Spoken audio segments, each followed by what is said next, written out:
اعوذ باللہ من الشیطان الرجیم، بسم اللہ الرحمن الرحیم۔ وَإِذَا، اور جب قیل لَهُمْ، کہا جاتا ہے انہیں، یعنی جب صحابہ کرام کی طرف سے انہیں یہ کہا جاتا ہے کہ آمینو، تم ایمان لے آؤ، بما، اس پر جو انزل اللہ، نازل کیا اللہ تعالیٰ نے، کہ تم ایمان لے آؤ ان تمام کتابوں پر جو اللہ تعالیٰ نے اتاری ہیں، تو انہوں نے اس کے جواب میں توریت پر ایمان کا ذکر کیا۔ کلام کا مطلب یہ ہے کہ بندے پر واجب ہے کہ اپنے مالک کا ہر حکم مانے، خواہ کسی بھی ذریعے سے آئے یا کسی پر بھی آئے، کیونکہ اور کتابوں کی طرح قرآن بھی اللہ ہی کی اتاری ہوئی کتاب ہے جس کا تم کو بھی یقین ہو چکا، اس لیے تمہیں چاہیے کہ سب کتابوں پر ہی ایمان لے آؤ۔ تم نے اپنی کتاب کو اس لیے تو نہیں مانا کہ وہ موسیٰ علیہ السلام پر آئی، بلکہ تم نے اس لیے مانا تھا کہ وہ رب کی طرف سے آئی ہے۔ یہ بات تو سب آسمانی کتابوں میں موجود ہے، یعنی وہ سب اللہ ہی کی طرف سے آئی ہیں، تو تمہیں چاہیے کہ تم سب کتابوں کو ہی مان لو۔ اس کے جواب میں انہوں نے کہا، قالو، وہ کہتے ہیں، نؤمنو، ہم ایمان لاتے ہیں، بما، اس پر جو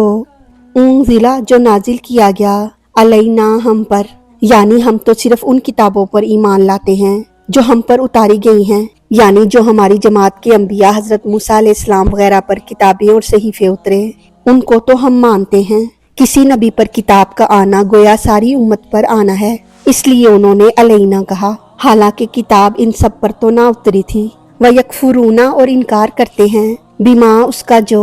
وراءہ، اس کے علاوہ ہے۔ جب انہوں نے کہا کہ ہم صرف اپنی کتابوں پر ہی ایمان لاتے ہیں، گو کہ انہوں نے دوسری کتابوں کے انکار کا ذکر نہ کیا تھا، لیکن اللہ تعالیٰ نے قرآن میں فرمایا کہ ان کا مطلب یہ ہے کہ ہم اپنی کتابوں کے علاوہ باقی ساری کتابوں کا انکار کرتے ہیں۔ وَهُوَ الْحَقُّ، کہ وہ حق ہے، یعنی وہ تو اس کا انکار کر رہے ہیں، حالانکہ یہ کتاب قرآن حق ہے، اور حق کا انکار باطل ہی ہوتا ہے، اور یہ لوگ باطل پر ہیں، کیونکہ یہ قرآن پاک مصدق لما، تصدیق کرنے والا ہے اس کی جو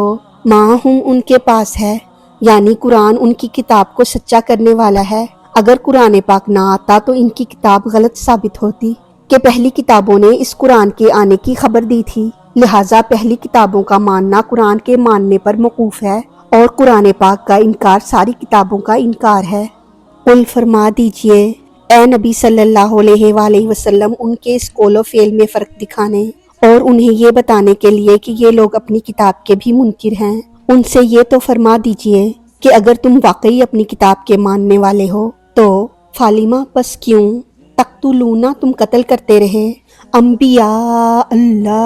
اللہ کے نبیوں کو، من قبل، اس سے پہلے، یعنی اس سے پہلے اللہ کے نبیوں کو قتل کیوں کیا، حالانکہ ان کی کتاب میں تو انبیاء کی اطاعت کا حکم دیا گیا تھا، نہ کہ ان کے قتل کا۔ ان کنتم، اگر تم تھے، مؤمنین، مومن، یعنی اگر تم اپنی کتاب کو ماننے والے تھے تو تم نے یہ سب کیوں کیا۔ اللہ تعالیٰ ہماری غلطیوں کو معاف فرما کر ہمارا پڑھنا سننا اپنی بارگاہ میں قبول فرمائے، ہمیں دین و دنیا کی تمام نعمتیں عطا فرمائے، اور ہمیں عمل کی توفیق عطا فرمائے، آمین یا رب العالمین۔ وما علینا الا البلاغ المبین۔